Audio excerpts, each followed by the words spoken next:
Welcome to the Geek to Geek podcast, where we made a new friend. I'm Boyd, and I'm here with my co-host Beej. I like friends. I like people. Me too. So today we are talking about, we have a couple not quite mini topics, but we have two smaller-ish topics. So we're going to talk about Mass Effect Andromeda, because I was playing it a bunch, and then we're going to talk about games as a service, which we've been talking about back and forth, off and on. And I don't know if we have giant topic on either one, but both of them should fit into one episode, I think. Yeah, and it'll be fun to talk about regardless, so. Yes, exactly. But before we do that, we should announce that we have a new podcast on the Geek to Geek podcast network. It is the Geektitude. There we go. I didn't expect that. It is the Geektitude podcast, and it is joining us with the Comic Box, which you guys, if you haven't listened to yet, you should listen to the Comic Box. We have Geek Fitness Health Hacks, which is Beej's other podcast. Some point in the future, I want to bring back video game news now. I just don't know when I'm going to do it. But we are super excited to announce that Geektitude is going to be on our network. And if you guys don't know, this is an interview show, which is something that we were kind of talking about trying to do or find someone to do. And then we realized that all of us on the network listen to the same one. And we all interact with the guy in charge of it on Twitter. So we just reached out to him because we've all been on that podcast. And it is Joe Hogan, who goes by Epic Grays on Twitter and a bunch of social media platforms. And he's an awesome guy. Yeah, he is absolutely fantastic. And we've all been on his show, like Void said, and you should go listen to those episodes that if you kind of want to dip your toes in the water to have something familiar because our voices are just so lovely and soothing to you, then go find those episodes. And he's just fun to talk to. That having conversations with Joe is super easy. He makes it very easy to open up, and that kind of interview skill is very hard to find. So we were really excited that he accepted the invitation. Yeah, and he totally fits in with, it's in the name, right? Geek to Geek podcast and the Geek to Geek podcast network. We want to connect people who like to geek out about things, and they're passionate and they're positive, and all of his shows, all of his interviews are like that, and he's totally like that. So it's such a good fit. I think Rob was on his episode last week, and then I'm going to be on the episode in a week or two. So that'll be cool. And BG, you were on a couple weeks ago, I was on right? just a few weeks ago, actually, yeah. Yeah. So anyway, we're super excited to announce that. We'll announce it on all of the places that we do, but you guys should go check it out. And there's a backlog now if you want it. Unlike the other podcast that we started from scratch, you can go jump into his podcast and play catch up and get a bunch of good interviews on day one, which is super cool. Yeah, which is awesome. Because I know that was one issue when I find new podcasts that are actually new podcasts. I'm like, oh, but I only have 3 episodes to listen to. Yeah, you guys have 70 or something like that. Okay, so our 2 topics for the week. Let's jump into games as a service. It's kind of an extension of a big industry trend in software, which is known as software as a service. And it's where you pay in some kind of pricing model in an ongoing way. You don't buy it once and then forget it like you used to be able to do. And it's in all kinds of things now. One of the obvious examples is the Adobe suite. You used to be able to buy Adobe, CS, whatever, CS2, CS4, CS5. And then they switched over to Adobe Creative Cloud, where now it's a subscription service. You pay monthly or you pay yearly, but you always have the latest version. They're always working on new features and giving them to you as soon as they're tested and good to go. And that has now extended into video games. And I was kind of thinking that it probably came out of MMOs, don't you think? It really might have, with the way that DLC has progressed. I mean, we see those now as pretty much what expansions used to be, that you would have to go to the store and pick up, like Warcraft 2 Beyond the Dark Portal, where now it's just a DLC that's going to be patched in over the few months. And the same thing with MMOs getting new updates all the time, where you get patch 6.1 and 6.2, all with just bunches of new content for your subscription price. Yeah, and I don't think it's a bad thing or a good thing necessarily. There's so many examples of it out there, and some are bad, some are good. So I kind of just wanted to dive into a few different business models and just talk about them because I find them fascinating. And again, I don't think it's bad or good. It's just the way that we're going as a video game industry, and it's fascinating to me. Does that make sense? Yeah, it does. And sometimes I know you and I have had conversations about there are certain business models like this, that there are some services that you and I just don't go in for, that we like the games just fine. We see why they're doing what they're doing, but the business model turns us off. So the fact that there are so many different kinds means that they are pretty pretty profitable, but at the same time they have to know exactly who their audience is. Like, there are a lot of different people who want different services. Yeah, totally. So let's talk about, and I think this is kind of the big one. I always think about it as the one game to rule them all category of this kind of game. And so I'm thinking about things like League of Legends, Heroes of the Storm, Overwatch, like World of Warcraft, or really any MMO for that matter. Have you played many of these outside of MMOs? Played a little bit of League, not my thing. You got me to play Heroes of the Storm last year. I've put more hours into Overwatch than I can pretty much, that I'm really proud of putting in. But yeah, quite a few of them where they're the main ones in that category. Have any of them hooked you to the point where it was like your main or only game for a really extended period of time? World of Warcraft, hardcore, almost like a decade. I think I had a subscription ongoing for 8 years before I even canceled it, maybe. I mean, yeah, World of Warcraft is the one that took all of my time. Back in the day, Ultima Online did too. Like, that was the only game that I played back when I was being a jerk and killing people and stealing their ore. Yeah, I don't know if I've had any that have lasted for like a super long time. I would say at the most maybe like 6 months run, and even there I would take breaks to play other games, but like World of Warcraft would probably fit in there. And then League of Legends I actually played really seriously for when it was like just coming out. I don't even know if it was technically out or if it was in beta, but wow. I played it for a while. And I'm not at all up to date with anything. I don't follow it as an esport, none of that kind of stuff. And I haven't played it in at least like a couple years now. But right as it was like emerging on the scene, I had a lot of friends playing it, so I ended up playing it a lot. Yeah, that'll do it. That's what happened with World of Warcraft for me. I had a bunch of friends who were there, and it was a fantastic game. Don't get me wrong. I played since one of the betas, and it was absolutely awesome, but it was something that all of my friends were playing, and it is the only one that I've really regretted spending a lot of time with, because on it has we can go into a completely different show in terms of how it affects personality and your life, but it also made me stop playing console games. That I ended up missing a lot of the major games that came out and a lot of the consoles and titles that I wanted to play and that I'm still playing catch up on, because I played one game to the exclusion of all others. And I think when I added it up, I'd spent $1,200 on World of Warcraft $1,200 on World of Warcraft subscriptions over the years. Yeah, that's a lot of money if you add it all up. Yeah, and then I guess that ties nicely into like the next business model I had on here, which is mobile, right? Because it's like their whole thing typically is that they want you to just keep putting money in, and even if it's a little amount every week or every couple weeks or every month, like they want you to keep paying, and that adds up over time. So these are ones that I typically don't go in for. Every once in a while, one of these will hook me for a little while, and I'll play it for like a week or two until I hit kind of the like soft cap on what you can actually do without paying, and then I'll be done with it. The most recent one for me was Fire Emblem Heroes, and I'm still playing it every day. But even after you've beat it, that you mentioned, you're still playing it every day? Yeah, and I'm slowing down on it now. I have a couple things that I want to do, even though I've beaten like everything they've put in front of me. Just with like characters that I'm having fun, like training them and growing them and stuff like that. But in the end, I'm basically done with it. And if they don't push out new content soon, then I'm probably going to stop playing every day.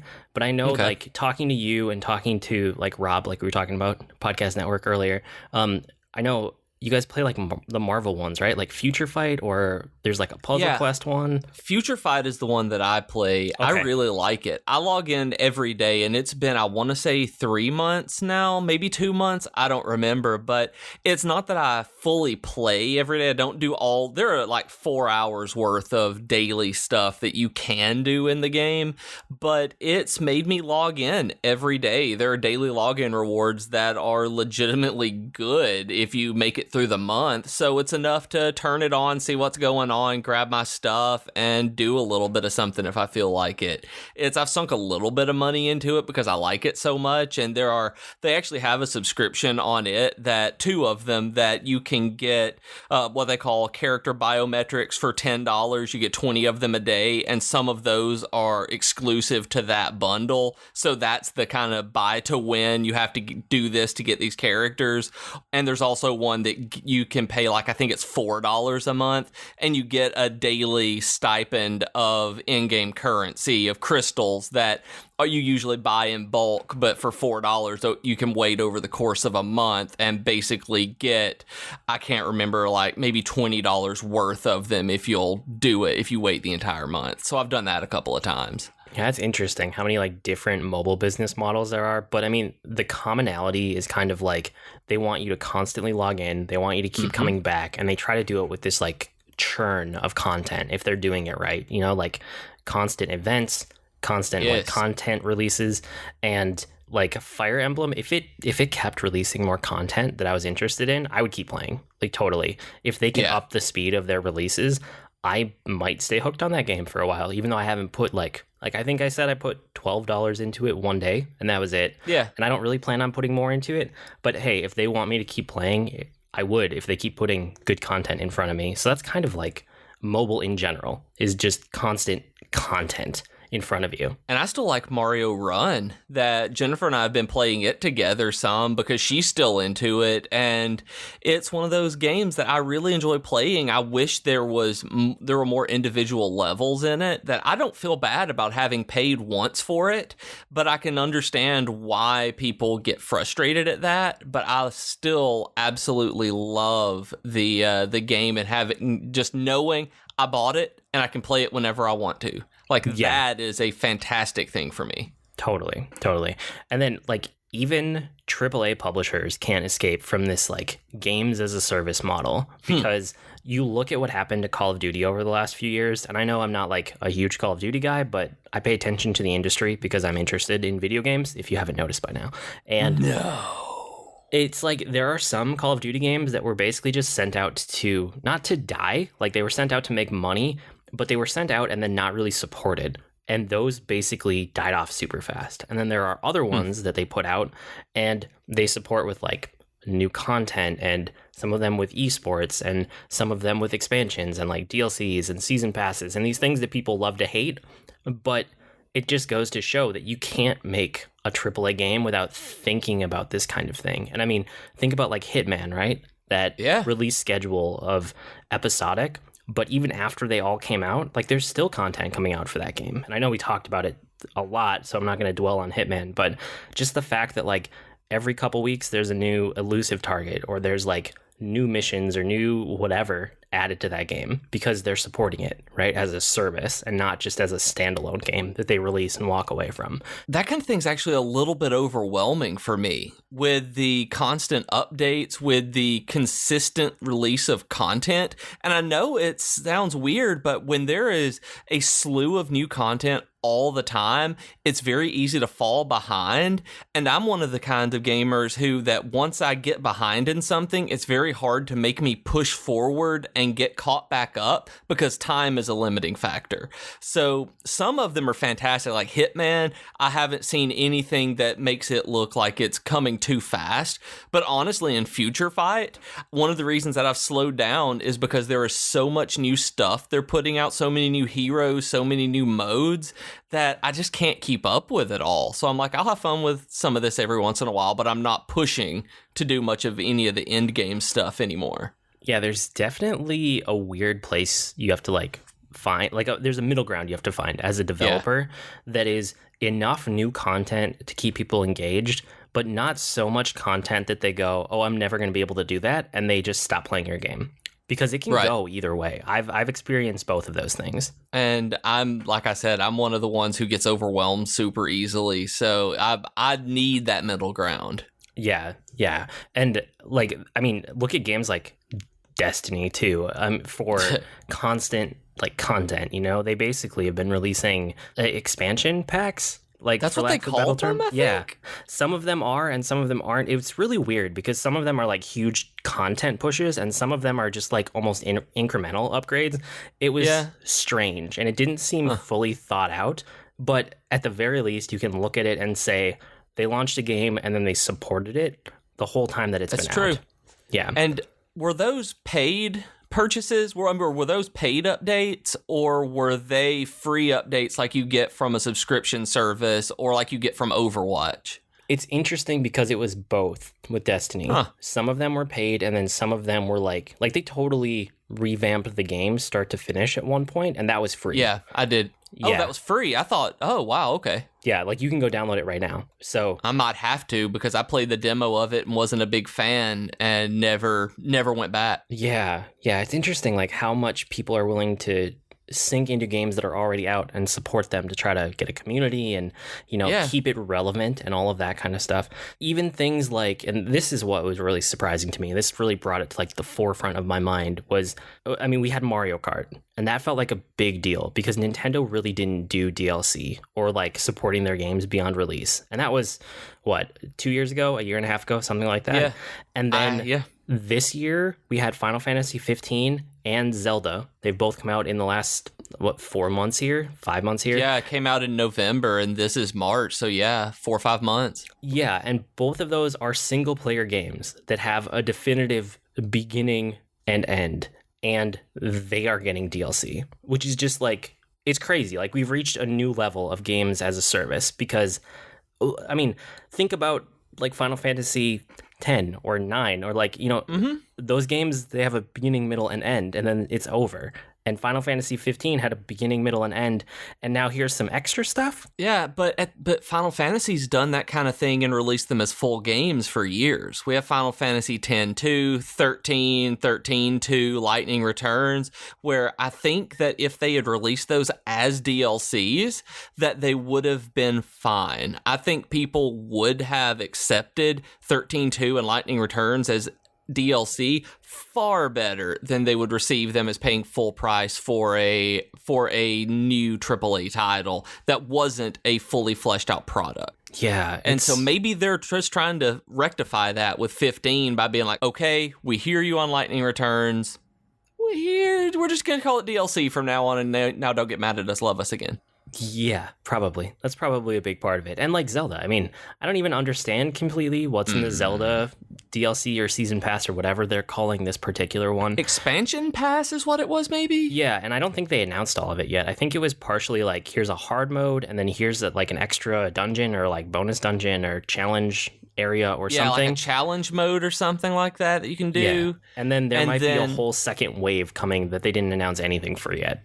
Well, they've talked about that I was looking up recently because of playing it so much. I looked up and there is, I don't know if it was a rumor, but I think it was a full announcement that said there was more story content coming at the end of the year.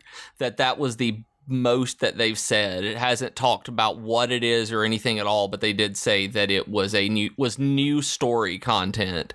So I don't know. I have no idea what it could be. I don't know how I feel about buying more story for a game that is like, it should be a full story. And this, I mean, a little bit towards Zelda, like you're saying, but I feel this more towards Final Fantasy 15. Like, there were big holes in that plot where they didn't explain things the way they should have, or there should have been more cutscenes. And like, if they're trying to fill that in by making you pay money, I have some issues with that. But if they're going back and they're supporting the game and patching it for free, like they've been doing so far up till now, that's really cool. Like, if they see where there are weaknesses and they're going to go back and address them, like Chapter 13 in that game, that's great.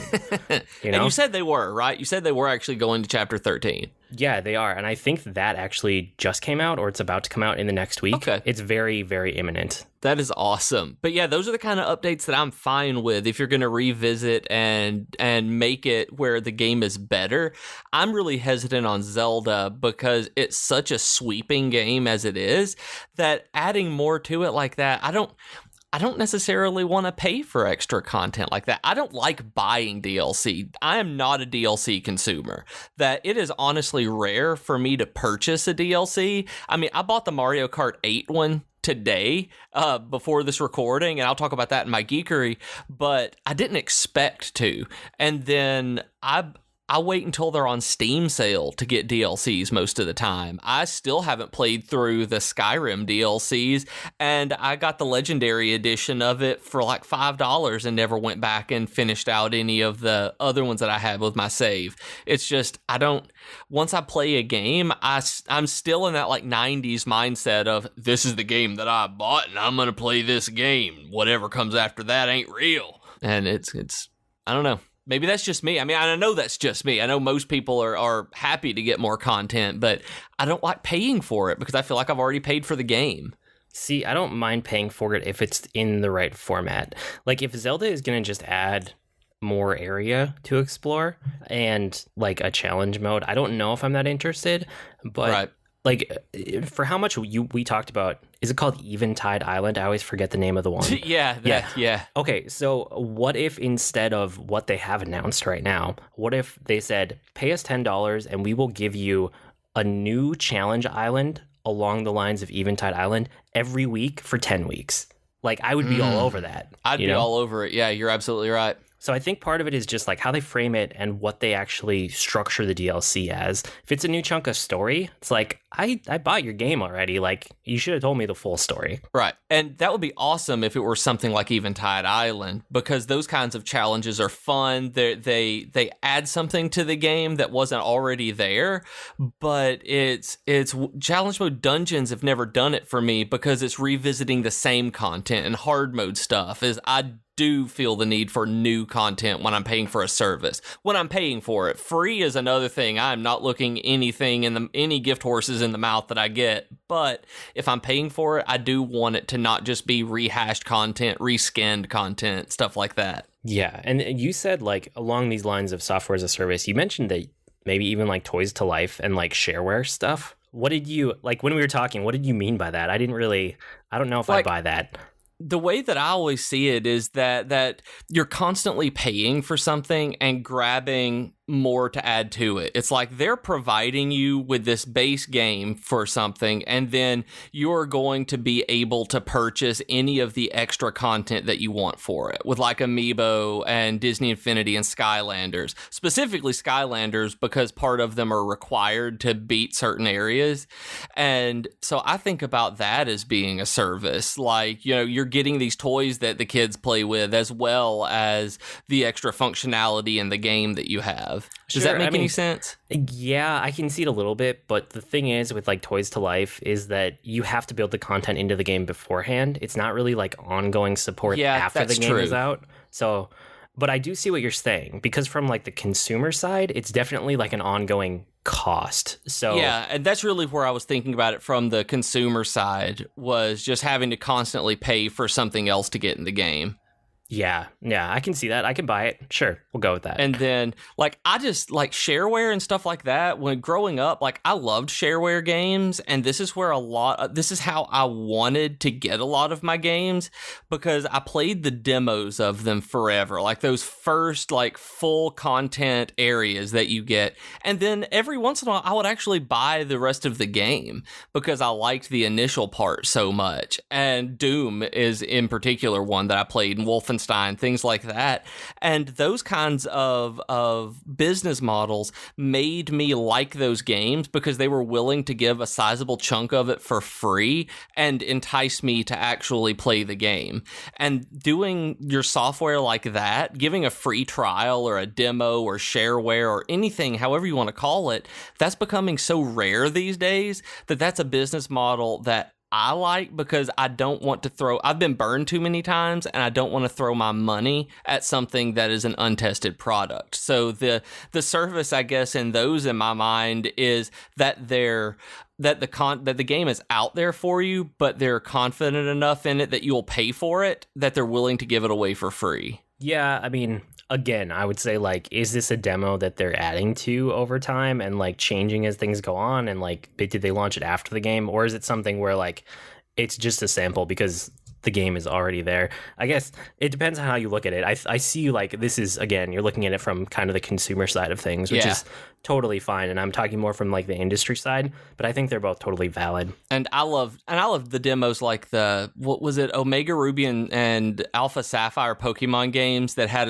the special demo that they called it, where you got an extra Pokemon when you purchased the game, if you went through, and you could repeat different trials during that special demo that had an area you couldn't get to in the game that gave you things in the primary game. That I thought that was a really interesting way to get people to play your demo that was completely separate from the primary game. Cool. Okay, I think that's kind of our thoughts. Like I said, we didn't really have a conclusion here. It was just an interesting trend, and you and I have been talking about it, so I thought let's talk about it on air for a little while. Right. The other thing I did this week was I played Mass Effect. I played Mass Effect Andromeda, and I was going to do some initial impressions, but then I accidentally beat it. So I guess it's kind of a review. Which really surprises me that you've beat it already, given how long I expected this game to be, and that they've touted it as open world. Me too. Like, okay, just so you understand where I'm coming from with Bioware games, I loved the original Mass Effect series, all of it. And 1 hasn't aged super well, but I still think 2 and 3 are great. And I loved the first Dragon Age. I thought the second one was decent. I did not like Inquisition a whole lot. And, like, I liked some of the older BioWare games, which, again, I don't think they've aged super well, but, like, Knights of the Old Republic was amazing when it came out. I absolutely loved that game. Same thing with Jade Empire. So I would say that I'm a fan of BioWare. And I wanted to love this game. Like, I went in really, really wanting to love it, even though, you know, people were pointing out all the stuff with, like, facial animations and just kind of, like, voice acting and stuff. And I didn't really...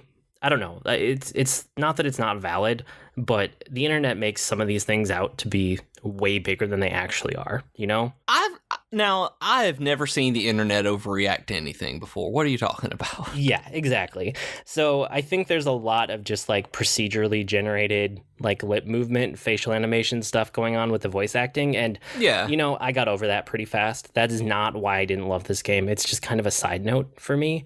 I don't know. It's not a bad game, but it's not great. It might be, I don't know, it might be good. I have definite mixed feelings about it. And I don't know. Like, I don't want to... Let me ask you ask me a question. Maybe that's better. Okay, so I have never beaten a Mass Effect game. And you are coming off of this as this being one of your favorite franchises. If I pick this up and this was the first full Mass Effect game that I ever played, would I come off thinking about it kind of like you are, with it's not bad, but it's not great? Or would I be like, that's a good enough game. I like that. I didn't feel like I wasted my time. Who is it made for? Is it made for people like you, or is it made for people like me to come jump into the franchise and then want to go back? I don't know if it's made for either. Like, this wow. Maybe the way I should put it is, I would not recommend this as the first Mass Effect game for somebody. Whereas I thought this would be a great jumping on point before I played it, right? Because it's a new game. It sounds like it would be. Yeah, it's a brand new start, a brand new game in this universe, in the same setting that I already love. And I don't think that this is a good onboarding point. I would really recommend go back and play Mass Effect 2. I think that is the most solid onboarding point for the whole series. And still, after beating Andromeda, I would recommend 2 over it easily. No question. Wow. I've started 2. I got most of the way through 1 and then my Xbox died, but I started 2 and it's good from what I've played of it. It was something else came up, and I think I may have been playing it on Origin. That may have been the problem, but it was free. I got a free Mass Effect 2 on Origin somehow, and then I was like, ugh. I think it was Origin that came up. I hated it, but yeah, I've played it. But yeah, I mean, it's amazing to me that Andromeda is not the onboarding point for someone like me at this point. And maybe I should just, like, I have a whole ton of show notes. Maybe I should just run through a couple of these points so, like, you can see some of the things. Like, I didn't capture everything I have to say about this game, but I also don't want to dwell on negative things. So let me just run through some of this. Like, the combat is solid, but it's not the thing that ever interested me about the series. And they also got rid of the fact that you can run up to something and hit a button to get into cover. Now it's like a soft cover system where if you walk close enough, your guy should hide correctly, but it doesn't always work that way, and it's really frustrating. But outside of that little foible, besides that, the combat is really solid. But again, that's not why I'm in this game. They changed the dialogue tree, so it's not the Paragon Renegade thing anymore. And I think I actually like this dialogue system better, because it lets you, like, your response is fairly the same, but it kind of lets you pick the emotion of the response instead of being like hyper good or hyper bad. Good. You can be like logical, or you can be casual about it, or you can be like passionate about it, or you can, have empathy. Like, there are different ways to approach it, but it's still the same general story. And I think I like it better. But the thing that it's missing that the other games did really well is having choices in dialogue trees that actually matter. I think there were only 2 or 3 choices in the entire game that mattered, whereas the original Mass Effect series, it felt like you were always making choices that mattered, even if they didn't. It felt like it. You know what I mean? And that's the important part. I mean, it's the illusion of control that makes us compelled to go through these games, because we're still on rails. I mean, regardless of any of the dialogue choices that we make, we are still playing a predetermined story one way or the other. And it's that feeling of control, that illusion that we have to have. And if you're not feeling consequential when you're playing through a role-playing game, then it's failing at its most fundamental point. Yeah, and I should say, I thought that I was going to be playing this game for like 40 to 60 hours because it's a big RPG, right? Yeah. And that's probably what I put into every other Mass Effect game out there. So keeping that in mind, I've probably spent 100 to 200 hours with Mass Effect 1 through 3. And I played this game in 12 hours. I looked at my completion time on Andromeda, and it was right around the 12-hour mark, just underneath it.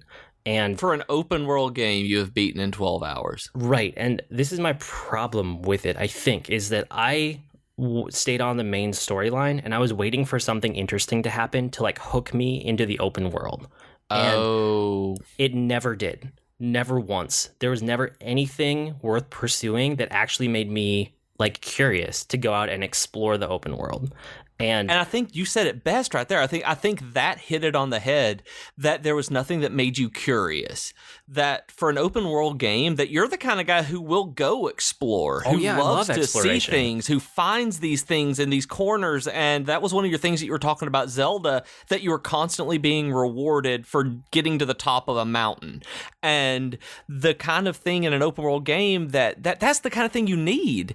And for it not to make you curious about what's around the next corner is just failing at, and I haven't even played this, but just knowing you, it's like, why, how do you not hit it for these gamers that you are supposedly targeting as your main demographic? Yeah, and again, part of the problem, and this ties into the same thing with the world not hooking me, the whole premise of this is that it's a group of people from the Milky Way galaxy, a bunch of different races and species and whatever, and they've all gone into cryosleep and been sent to the Andromeda galaxy. So they completely leave their old world behind, their old, galaxy behind, and it's a fresh start in a galaxy that we don't know.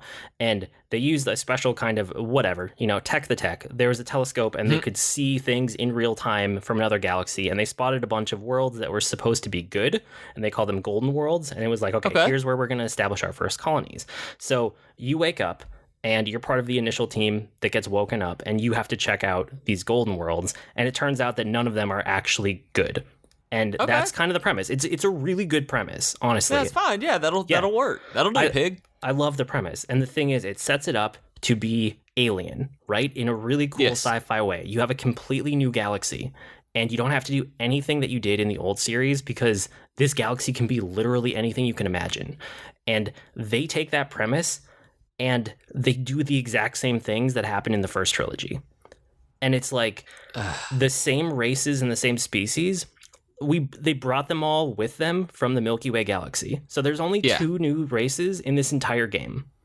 And that's that weird. feels like a huge oversight. Those two races basically are like, there's one that's the bad guys and one that's the good guys. Like, it's not, there's nothing really interesting going on with it. And even their architecture and their ships and like their buildings and their cities, they look like something that could be in the original games, right?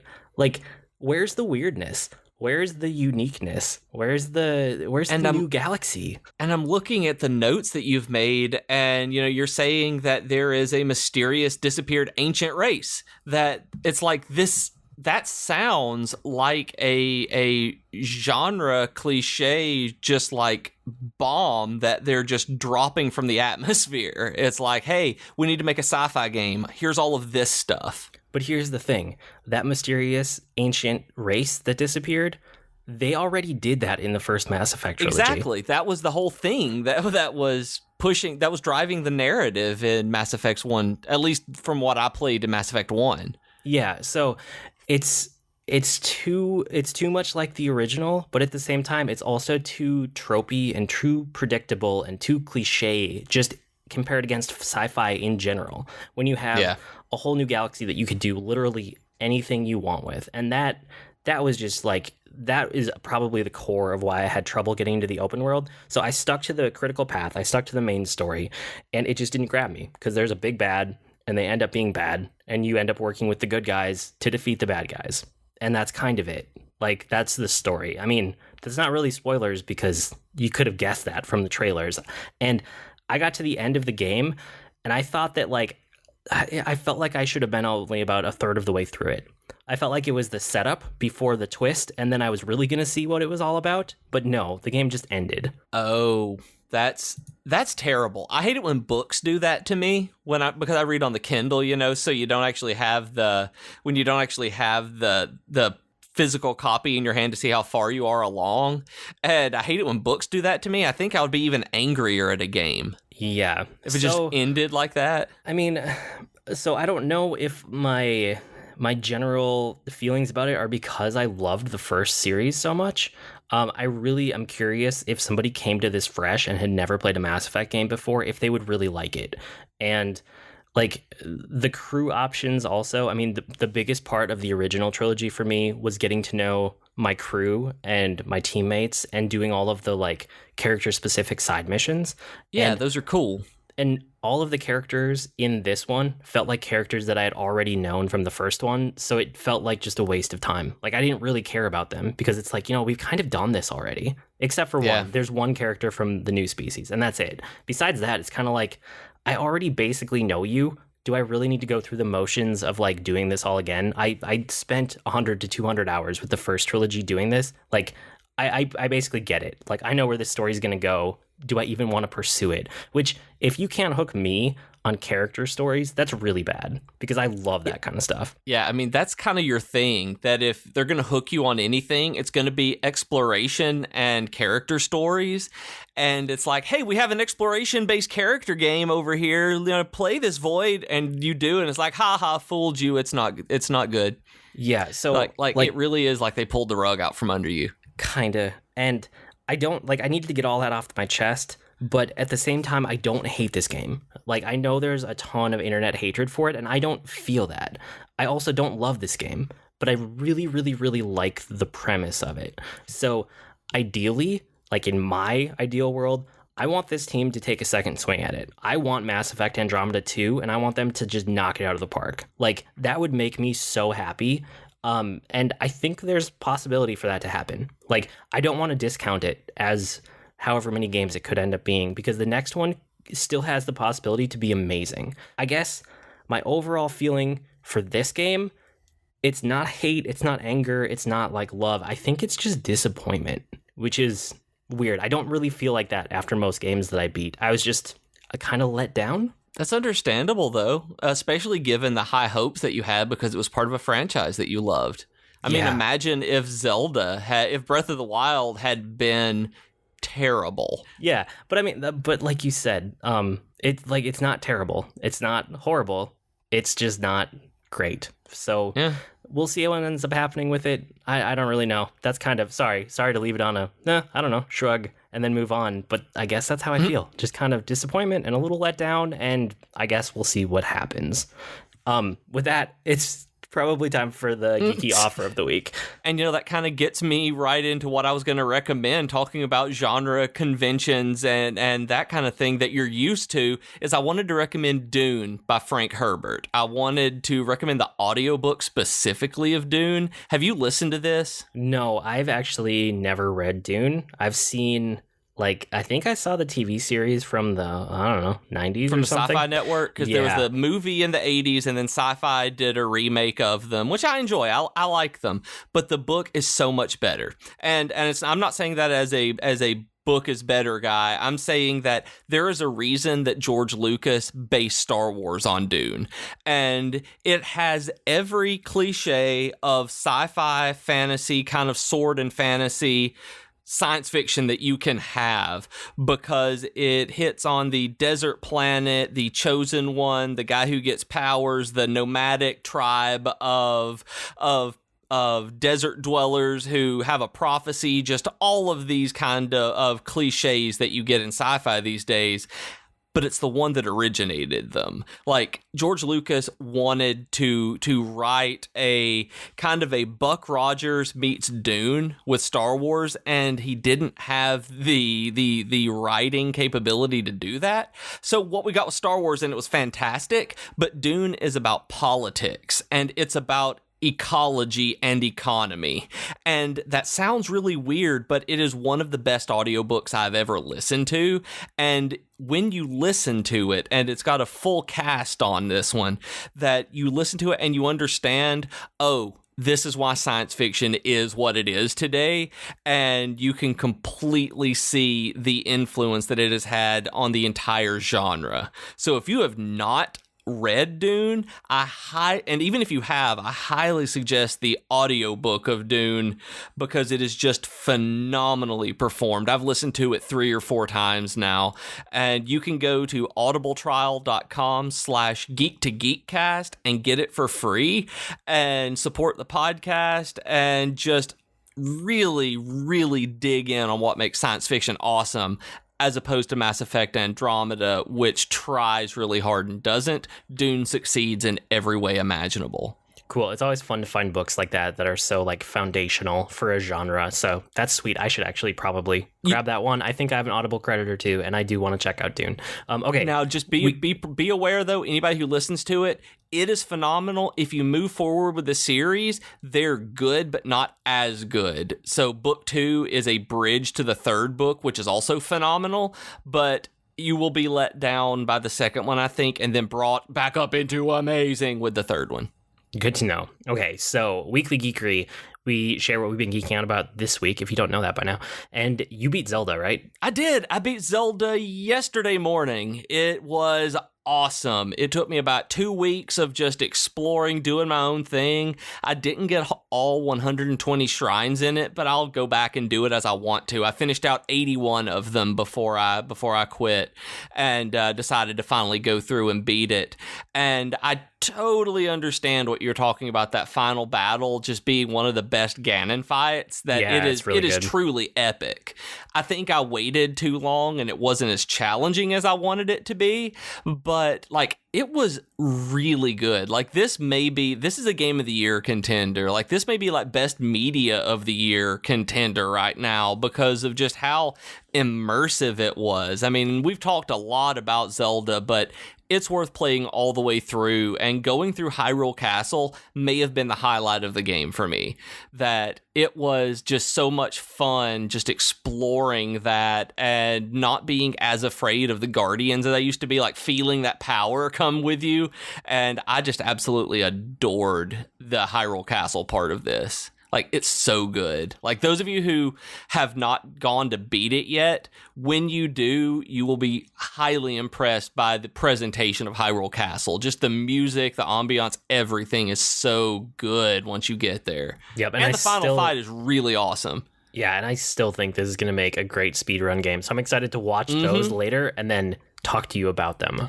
Because those are going to be insane, and I've always said speedrunners have way better skills than I'll ever have, and this game will absolutely prove that. Cool. What else you got this week? I started playing Mario Kart 8 with Jennifer. I had a friend who lent me some Wii U games, and Mario Kart 8 was one of them. And it is so much harder than other Mario Kart games. Like, did you have that problem? Because we are severely handicapped at the 150cc right now. We had to move it down to 100 because that felt like the Mario Kart that we were used to playing. Like, it's hard. No, I didn't, but I'm good at Mario Kart, so...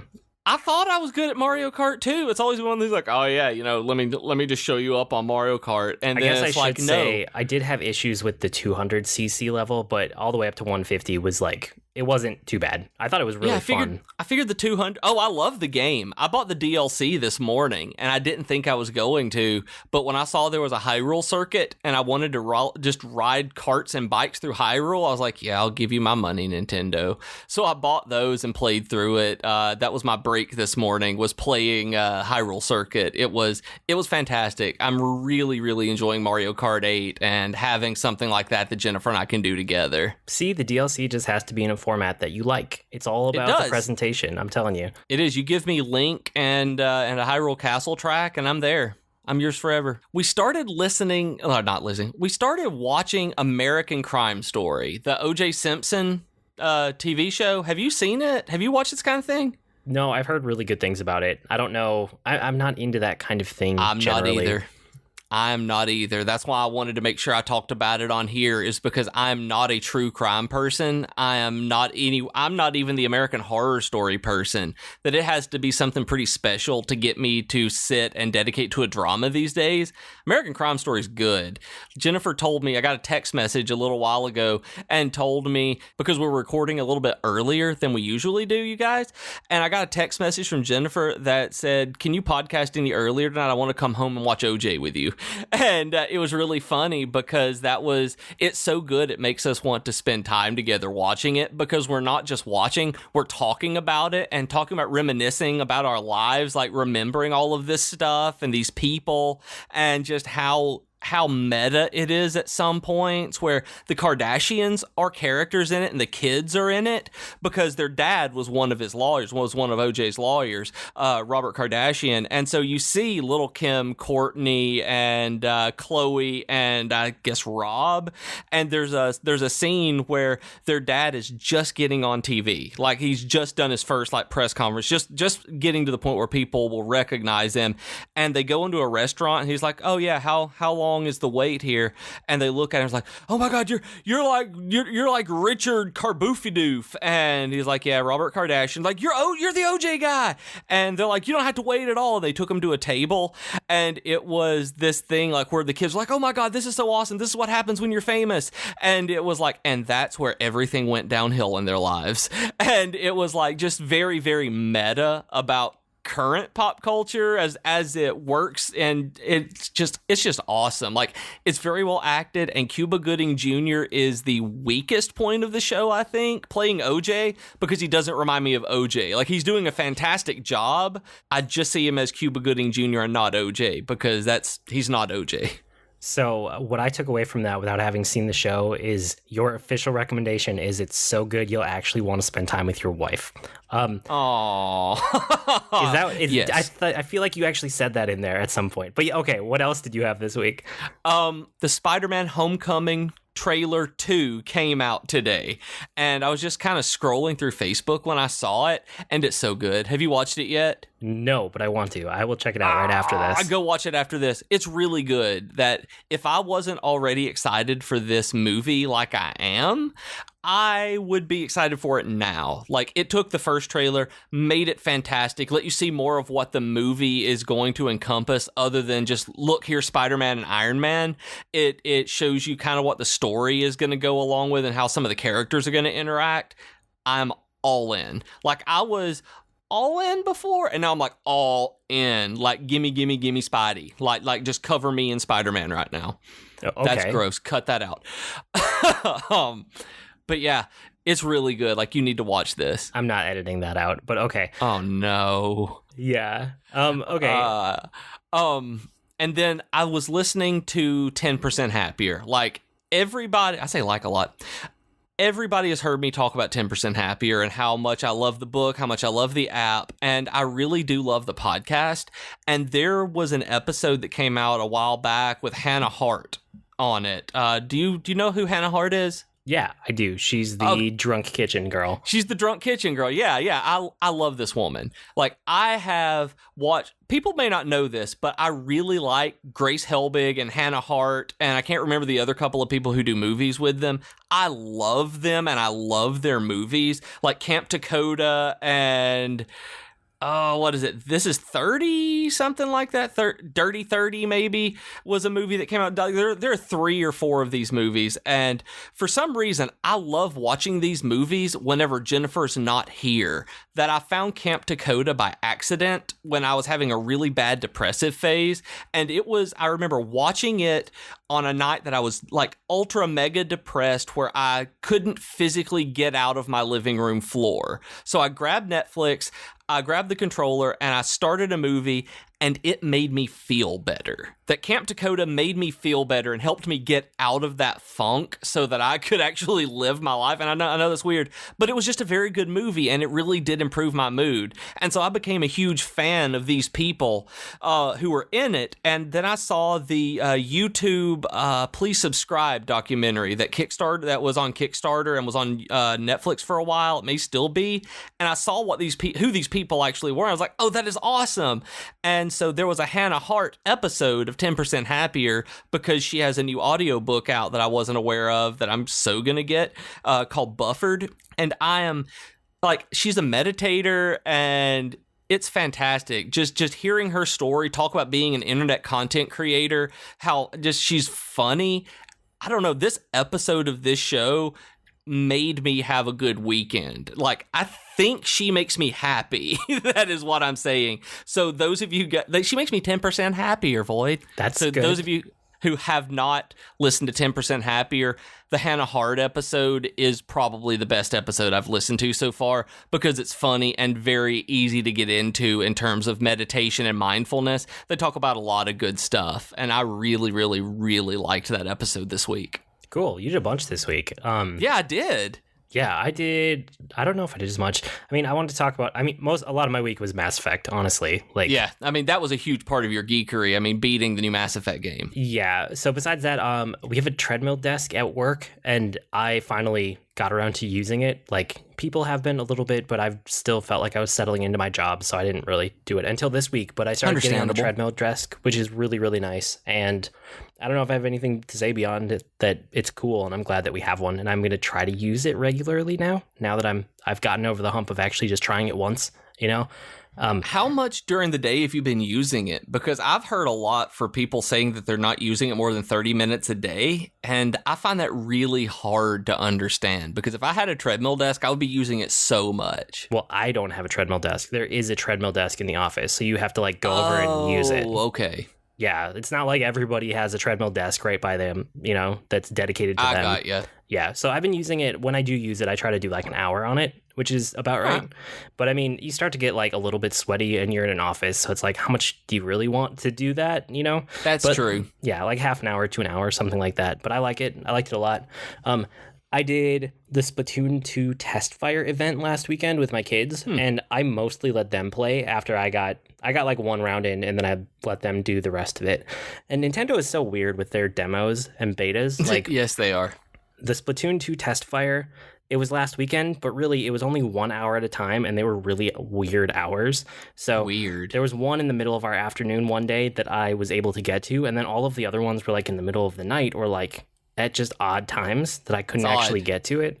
So again, it's Nintendo being Nintendo, but I'm excited for Splatoon 2. I mean, it's basically Splatoon 1, but with more loadouts, and now it's portable because it's on the Switch. And it's like, that's all I really needed. Have you played Splatoon yet, now that you have a Wii U? That was one of the games that I was lent, so I'm really excited to play it. I haven't put it into play yet, but it's come so highly recommended from pretty much everyone in the world that I can't wait to.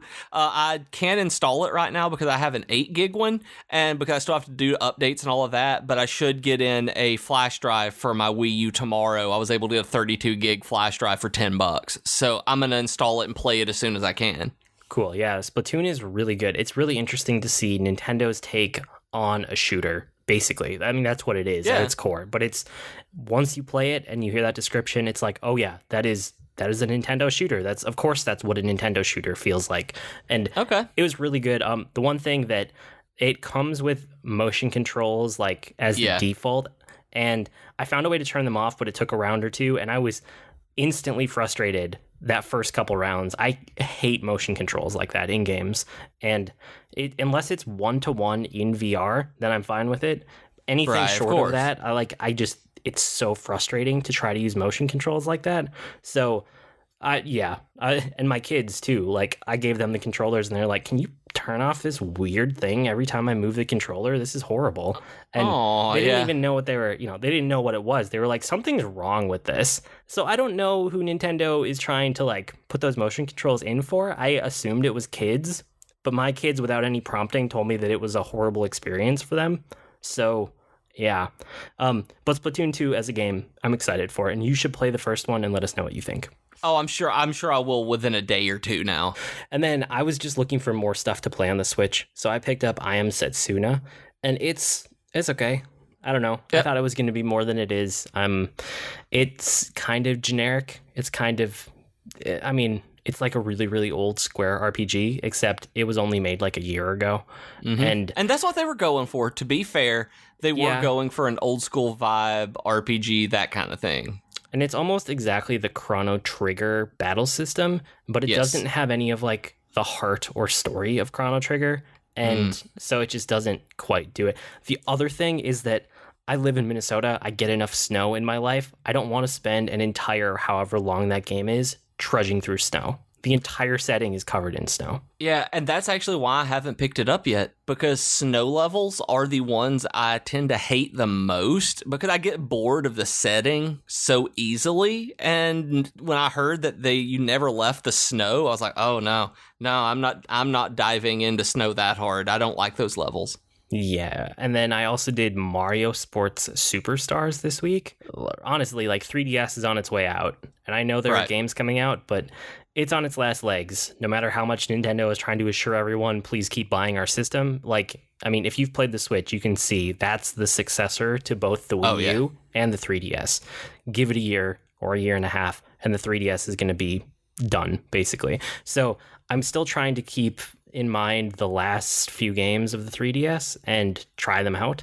And so this is one. I grabbed it. It was fine. It was Mario Sports. It's kind of like a bunch of other Mario games that you've played before, if you've played any of the Mario Sports games, but 5 of them have been rolled into one game, which is really cool. So I played it for like one solid night, and I was like, yep, I've kind of played all these games before. That was fun. And then I handed it over to my kids, and they've been playing it, and they love it. So good. That's awesome. Good job, Nintendo, I guess. My kids are very happy with it.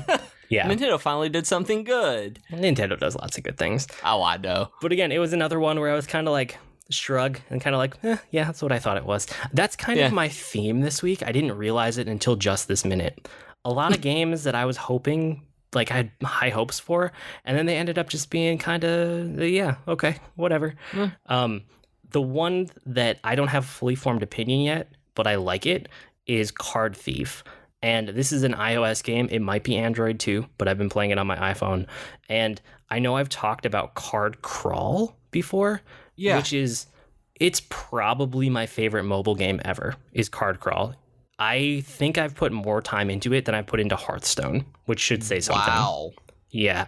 And this is the next game by that same developer. So I'm hopeful for it, but I've literally only played 2 nights of it, and I'm not sure yet. I haven't seen all of the depth that it has to offer. Have you seen this game at all? No, I was actually, while you were talking, I was looking it up to see what it looked like. So you are a thief, and you start out with a certain number of stealth points, and there's a card grid laid out. It's like 3x3 card grid, and you have to navigate your thief through this grid of cards, and you have to be stealthy. So every like movement you do uses your stealth points.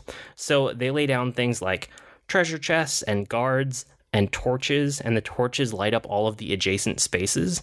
So it becomes a game of like trying to stay in the shadows, but then also moving into a torchlight to like extinguish torches whenever you need to, and then trying to approach the guards from the side or from behind so you can pickpocket them. And the guards actually have like facing directions, even though they're cards, and the facing direction changes depending on what you're doing in the environment. And then on top of all of that, you get item cards that are kind of like, that's the metagame portion. You know, you earn these like item cards and then you get to take them back into the levels and use them whenever you want. And they're kind of like special powers. I got you. Okay. It does look really cool. Like flipping through the photos on iOS, I obviously haven't watched the video or anything since we're recording, but looking at the photos right now, it looks like it's worth the $2 to give a shot. Yes. And like I said, Card Crawl is like my favorite mobile game. So I have high hopes for this one because it's the same guys and they did a really good job last time. I also just realized that $2 is my limit on, I'll try it. When something gets to $3, I'm like, ooh, $3. That's interesting. We've both had epiphanies today during your geekery. You should get it. You should get Card Thief and tell me what you think about it.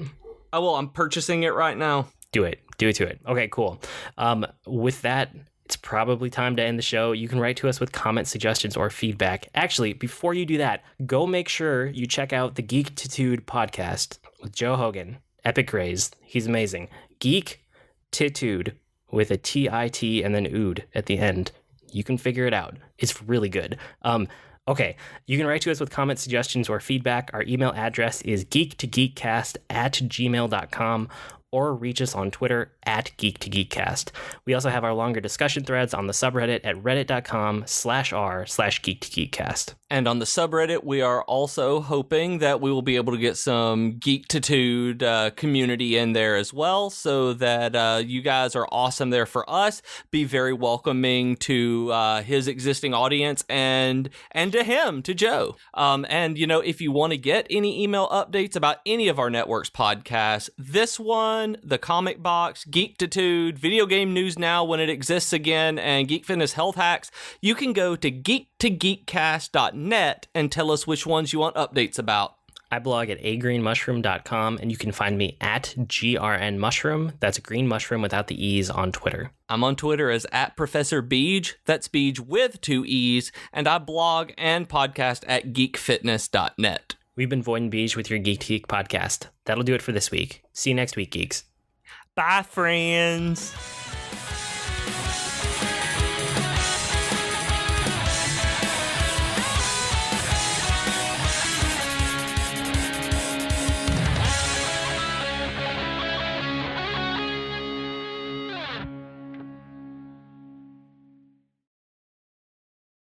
Ba ba ba ba ba ba ba ba